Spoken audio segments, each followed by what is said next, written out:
Shalom Aleichem for Erev Shabbat Re'eh. Mishnah Yomi is holding in chapter 7 of Bava. We just started chapter 7.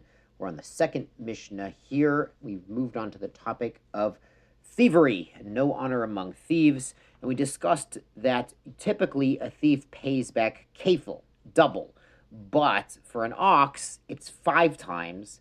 And for a seh, which can mean a goat or a sheep, it's 4 times. Now, I didn't mention yesterday the Gemara in Bava 79b actually brings a source for this distinction. Amar Yochanan ben Zakkai, Boere, come see, kama gadol kavod briut. How great it is, the respect, the dignity that the Torah has for human beings. Shor, shalach beraglov, an ox walks on its own legs.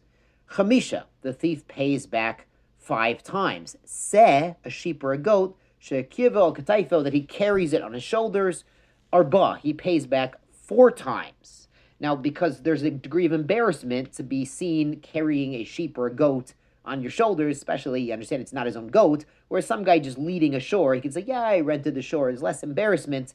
So that's an observation, an explanation for why the Torah does that. On the same daf in the Gemara, Rabbi Yochanan ben Zakkai also says, he explains why the Torah is more strict with a thief. Now, a thief steals without being seen. The thief has to pay kefil, or 4 or 5 times for these specific animals, but a gazlan, an actual robber, a brazen robber who goes up to a human being and takes his wallet by force or threat of force, doesn't pay kefil. So he says that the robber doesn't really care if people see him and doesn't care if Hashem sees him. So he basically says that human beings and people are the same level of honor, but the thief, he's sneaking around, he doesn't want any people to see him, but he doesn't care if Hashem sees him. So there he's sort of putting not being seen by people above not being seen by Hashem, so that there's a logical kind of hashkafic, musar reason why a thief would pay more. Anyway, let's get to Mishnah Bet. Ganav al pi shnayim. The thief stole, and 2 witnesses saw him, v'tavachu machar al pihem, and they also saw him slaughter or sell this animal. O al pi shnayim acherim, or 2 other guys saw the thief then sell or slaughter the animal. Mishalom tashlumi arba v'chamisha. Then he has to pay the 4 or 5 times penalty.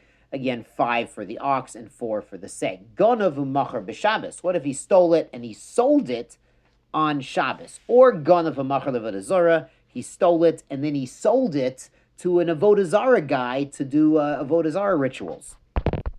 Gonav Tavach B'Yom Kippurim, he stole it and slaughtered it on Yom Kippur. Gonav Mishel Aviv, he stole his father's animal, Tavach Machar, then he slaughtered or sold it. Acher Koch Meit Aviv. Afterwards, his father passed away, so you understand he's going to inherit or stands to inherit with his brothers this same animal. Gonav Tavach, he stole it and he slaughtered it. Acher Koch Hikdish, then he consecrated the meat. Mishalom Tishlumi Arba v'Chamisha. In all of these cases, the thief does pay the 4 or 5 times. Now, the issues here are, you might have thought, well, if it's on Shabbos, he's selling it on Shabbos, well, that's not a malacha, so there's no kimle b'derabimei, we don't give him a worse punishment of death and exempt him from the financial punishment. Selling something to avodah zara, it's lifnei iver lo titen michshol. We don't put a stumbling block before the blind, but again, it's not a death penalty. Same thing with Yom Kippur is karet. The penalty is spiritual excision, but it's not death. So we still give him the financial penalty. His father's animal, he became liable to pay it back when his father was still alive, before he inherited a portion of it.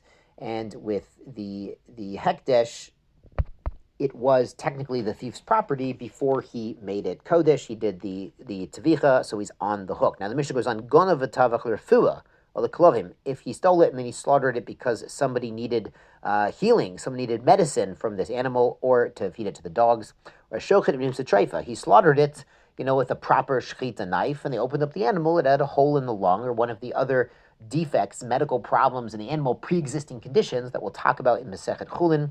Shochet Chulin Bazara, he slaughtered a Chulin animal, a non-sacred animal, in the temple courtyard.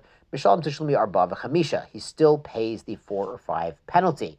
Rabbi Shimon poter b'shnei elu. Rabbi Shimon says he's poter in the last 2, because in those last 2 cases, he can't eat it. A treifa can't be eaten, so we'll explain in Chulin. And Chulin Bezara is also usher to eat. So he says if it's not edible, then the thief is not liable to the 4 or 5 times penalty. Now, Mishnah Gimel is actually going to raise an issue we're going to see in Masechet Makot, the issue of Eidim zomemin, witnesses who testified to something, and then other witnesses came and said, you could not have possibly seen what you're saying you saw.